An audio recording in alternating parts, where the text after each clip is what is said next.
벤스 부통령이 김민석 총리 만나가지고 한 얘기가 뭐냐?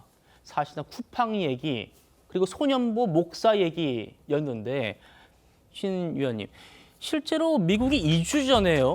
우리 정부에다가 사전 경고를 했다라는 얘기 보도도 나왔습니다. 과기정통부, 외교부, 산자부, 공정거래 쪽에 미국 기업들이 뭔가 차별받지 않고 불필요한 장면에 직면하지 않도록 보장한다.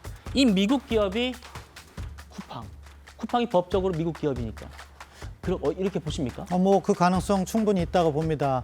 당연히 미국 입장에서는 자신들의 기업들이 일종의 비관세 장벽으로 보거든요. 우리가 관세를 몇 % 먹임으로써 불이익을 주는 것도 있지만 그러한 관세 없이도 법률적인 문제라든가 절차적인 문제를 통해서 미국 기업들을 괴롭힌다, 불이익을 주고 있다 이런 판단을 했을 경우 그것에 대해서 비관세 장벽을 철폐하라 하는 요구는 과거에도 있었고 지난 11월에 팩트시트에도 담겨 있어요. 예. 그런 것을 근거로 해서 최근 저런 내용을 볼 때는 한미 관계가 매끄럽지 못한 상황이기 때문에 그러한 언급을 통해서 한국 정부의 전향적인 입장 전환을 촉구하고 있다. 그렇게 봐야 될 것 같고요. 그런 부분을 우리가 파악을 했으면요. 사실은 설명을 조금 더 빨리 했으면 트럼프 대통령의 SNS까지 가지 않을 수도 있었다. 왜냐하면 지금 미국과의 관세 합의를 이행하면서 아직 투자하지 않은 나라, 의회 통과하지 않은 나라가 꽤 되는 거로 알고 있거든요. 예. 그런데 대한민국을 콕 집어서 말했다는 것은 그렇군요. 그런 여러 가지 사안들이 복합적으로 작용하고 있다는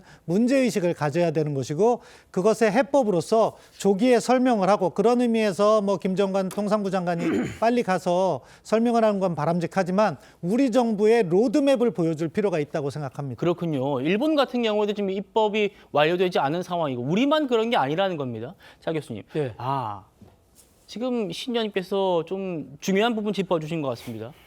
만약에 정말 입법이 문제가 아니고 쿠팡 문제, 사실 쿠팡은 우리 국민들 대부분의 개인정보를 유출한 회사이기 때문에 그렇게 지금 알려지고 있기 때문에 이 부분을 뭔가 미국에서 봐줘라 하는 건 우리가 받아들일 수 없기도 합니다만 어쨌든 이런 부분, 소년보 목사 부분, 이런 부분들을 우리 정부가 실제로 미국 정부를 설득을 하고 잘했으면 될 텐데 그걸 지금 이재명 정부에 대한 총체적인 불신 때문 아니냐 이런 야당의 지적이거든요. 어떻게 보십니까? 그럴 가능성도 충분히 있다는 생각이 듭니다. 실제 이번에 제이디 벤스 부통령이 김민석 총리를 만났을 때 그 두 가지 문제를 제기했다는 그 자체가 미국의 지금 그러니까 주류 정치권에서 상당히 한국에 대한 나름대로 불신을 갖고 있는 것이 아닌가 하는 그 단면을 보여준 측면이 있기 때문에 이런 부분들이 이번 트럼프 대통령의 이번 그 관세 압박으로 나타났을 가능성을 전혀 배제할 수 없는 것이죠. 자, 그렇다고 한다면 이 다음부터가 저는 더 중요하다는 생각이 드는데요.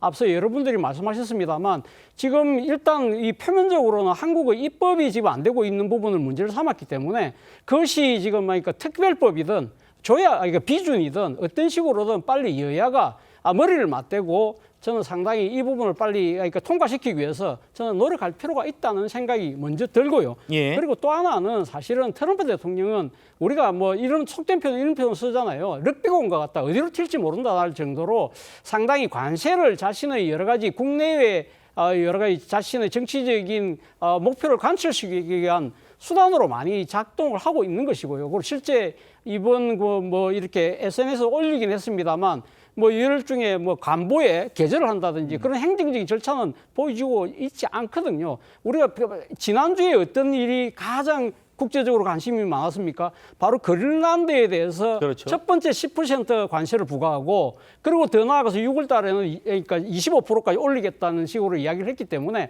사실 어떻게 보면 자신의 여러 가지 그러니까 국내적인 정치 목적 그리고 앞서 말씀하신 것처럼 한국에 대한 나름대로 불신 이 모든 것들이 깔려 있다고 한다면 가장 그 표면적인 이유를 우리는 빨리 제거하는 것이 저는 필요하지 않을까 하는 생각이 듭니다. 그렇죠.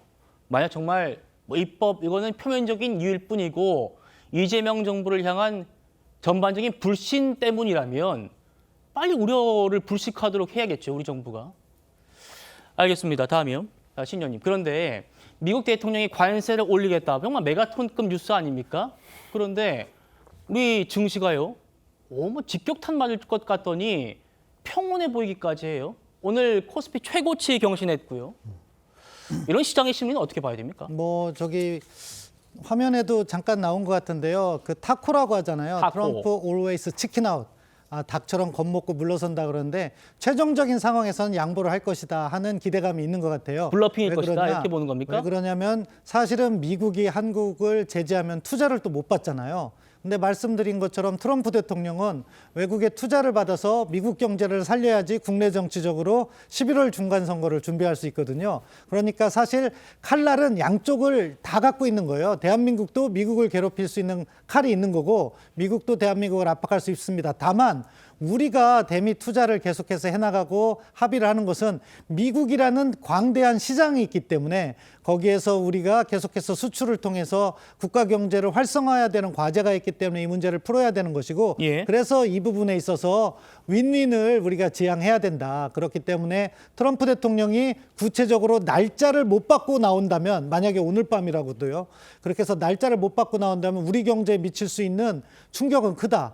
따라서 조기에 이런 문제를 진화하는 노력이 필요하다고 생각합니다. 우리 경제에 미칠 충격, 가장 직격을 하는 업이 이제 자동차업일 것이고 자동차 업계가 지금 초비상이다라는 얘기가 나오더라고요. 예, 그렇죠. 왜냐하면은요, 우리가 이 자동차 같은 경우에는 미국 시장에서 일본 자동차, 독일 자동차와 경쟁을 하는데 일본과 독일이 15% 관세를 받는데 우리가 25% 관세를 받게 되면 미국 시장에서 경쟁력을 상실하게 되는 거죠. 그것은 단순한 수치로서 평가할 게 아니라 엄청난 타격으로 돌아온다. 그렇기 때문에 이런 부분을 갖다가 정부가 빨리 해소하는 노력이 필요하다고 생각합니다.